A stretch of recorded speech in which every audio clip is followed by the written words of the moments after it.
Banjir rob rendam 140 rumah warga pesisir di Situbondo.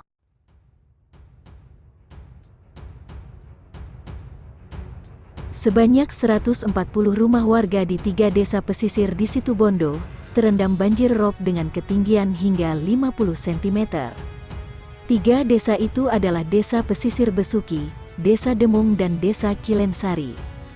Banjir rob terjadi air laut pasang tersebut merendam rumah warga 3 desa, ujar Koordinator Pusat Pengendali Operasi Pusdalops BPBD Situbondo, Puriono.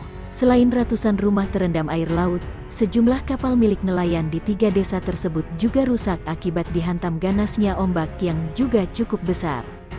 Di Dusun Pesisir Utara, Desa Pesisir Besuki itu ada 4 kapal milik nelayan yang rusak dan tenggelam dihantam ombak.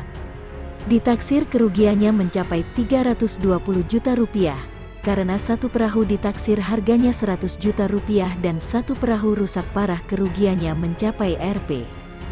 20 juta. Pusdalops BPBD Situbondo saat ini terus memantau tinggi gelombang perairan laut sepanjang pantai di Situbondo.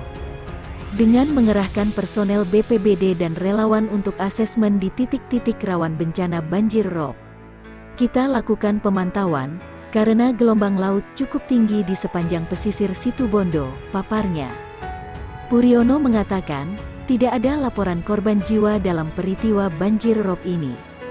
Namun kerugian material cukup besar dan ditaksir hampir mencapai 500 juta rupiah lebih. Puriono menghimbau kepada warga yang tinggal di kawasan pesisir untuk tetap waspada terhadap kemungkinan terjadinya banjir rob kembali, disertai terjadinya ombak besar. Kami selalu menghimbau kepada masyarakat kawasan pesisir untuk tetap waspada banjir rob lagi disertai ombak besar. Untuk nelayan, jika cuaca masih buruk kami himbau untuk tidak melaut demi keselamatan dirinya sendiri, pungkasnya. Banjir rob di Situbondo, kendaraan yang hendak ke Bali sempat tersendat. Banjir rob yang terjadi di Situbondo membuat arus lalu lintas menuju Banyuwangi terhambat. Jalan raya di wilayah itu tergenang air cukup tinggi, hingga tidak memungkinkan dilalui kendaraan. Titik rawan kecelakaan saat libur Natal di Banyuwangi, salah satunya jalur Ijen. Akibatnya, kendaraan yang hendak menyeberang ke Bali melalui pelabuhan ASDP Ketapang Banyuwangi tersendat hingga 5 jam.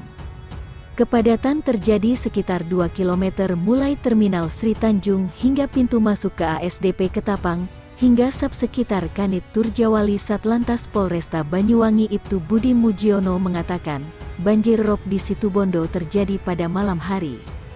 Polantas setempat mengatur skema penghentian kendaraan sementara hingga air cukup surut, dan juga menunggu evakuasi pohon selesai baru arus dibuka kembali, kata Budi. Menurut Budi, kepadatan arus lalu lintas terjadi dari Situbondo menuju Banyuwangi. Polisi kemudian turun tangan. Selain kami aktifkan jalur lingkar Ketapang, kami juga aktifkan beberapa kantong parkir. Akhirnya kepadatan berangsur-angsur dapat terurai, ungkapnya. General Manajer PT ASDP Indonesia Ferry Cabang Ketapang Gilimanuk Muhammad Yasin memprediksi puncak arus libur Natal dan Tahun Baru. Memang mereka ingin ke Bali liburan. Kita prediksi hari ini puncak Natal. Dan alhamdulillah lancar dan tidak ada hambatan, ujar Yasin.